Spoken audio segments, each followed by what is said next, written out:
ពុកម៉ែអ្នកដឹងទេរឿងសម្លាប់មនុស្សគួរឲ្យភ័យខ្លាចកើតនៅកន្លែងបែបនេះអីមិនមែនទេលោកយើងចេញមកធ្វើកិច្ចសហការជាក្រុមសូមកុំនិយាយរឿងបែបនេះសោះគួរឲ្យភ័យណាស់ពិតមែនឬមើលទៅពីនេះគ្មានមនុស្សសោះដើមឈើក៏ខ្ពស់ស្មៅក៏ក្រាស់ប្រសិនបើមានអ្វីកើតឡើងវិញហើយមេឃក៏មិនឆ្លើយហើយដីក៏មិនជួយ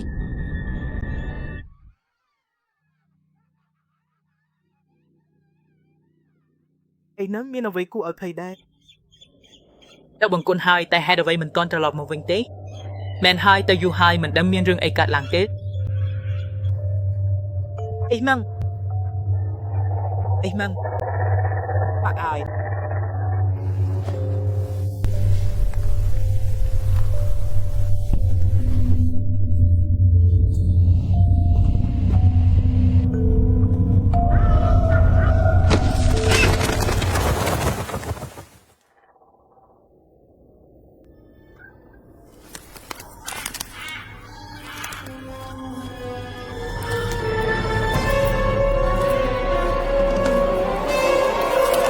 កម្លាំងចិត្តអ្នកទាំងអស់គ្នាទៅមានអ្វីកើតឡើងបានទេអ្នកលេងសិនខ្ញុំទៅបង្គន់មួយផ្លែតអ្នកក៏មើលទៅលើលេងម៉ូផងគាត់ហេតុអ្វីមិនទាន់ត្រឡប់មកវិញទេកុំបារម្ភអីទេមានអ្វីកើតឡើងបានទេ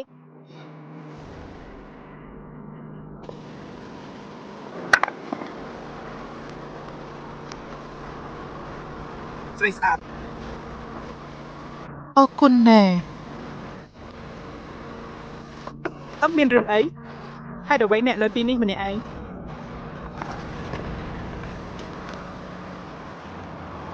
សូមអ្នកត្រូវតែអត់ធ្មត់បន្តិចទៀតរីកថែមទៅ 0.5 ស្តេត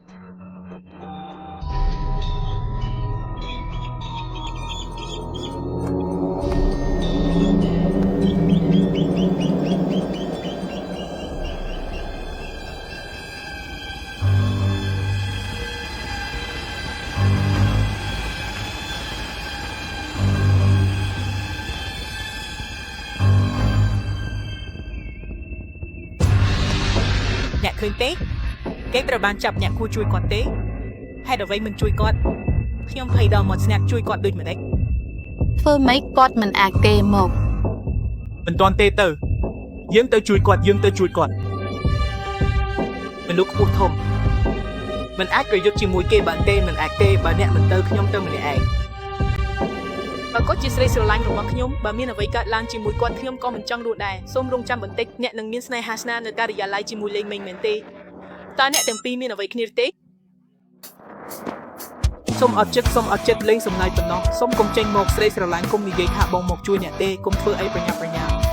អារម្មណ៍ប៉ុន្មានណាស់ដងគោខ្ញុំមកជួយអ្នកហើយក ុំតែសង្គ្រោះជីវិត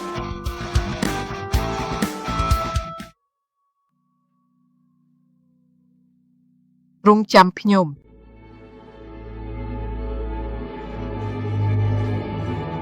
គាត់ហើយស្រីស្រឡាញ់របស់គាត់មានដាវគាត់មិនយកចិត្តទុកដាក់ខ្ញុំចង់វាបញ្ឆោតគាត់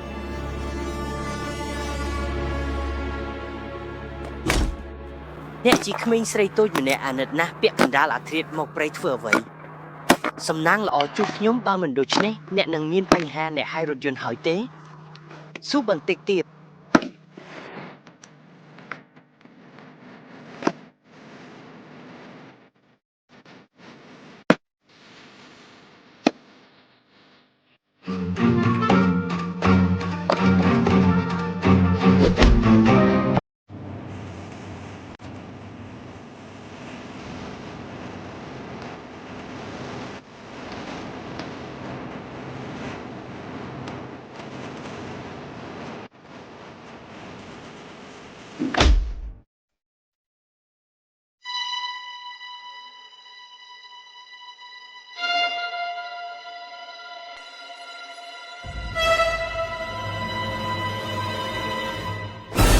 អេ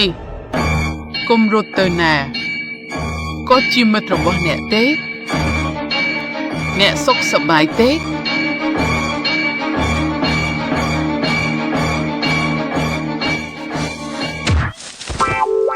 អូយខ្ញុំពិត ជាអស់សំណាចមែនទេមានមនុស្សមួយទៀតដួល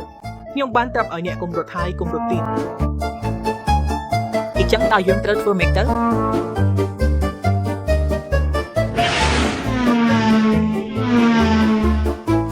បងធំខ្ញុំយល់ច្រឡំអស់ហើយគិតថាបងជីខៀបក៏ចិត្តសាហាវ អរគុណណាមិនអីទេញ៉ាំផ្លែឈើបន្តិចដើម្បីបន្ថយការភ័យខ្លាចអរគុណនិយាយត្រង់ពួកអ្នកក៏ធ្វើឲ្យខ្ញុំភ័យដែរឬខ្ញុំទៅជួយដឹកអ្នកទាំងអស់គ្នាព្រៃនេះធំណាស់មួយផ្លែតអាចបាត់ផ្លូវរថយន្តអ្នកចលនា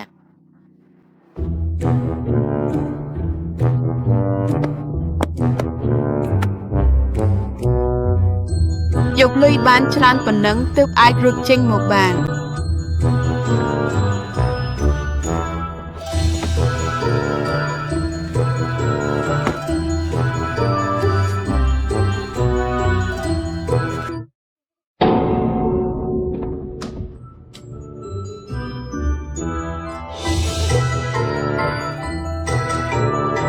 បាំងឈិនសៀងម៉ោង 6 កន្លះ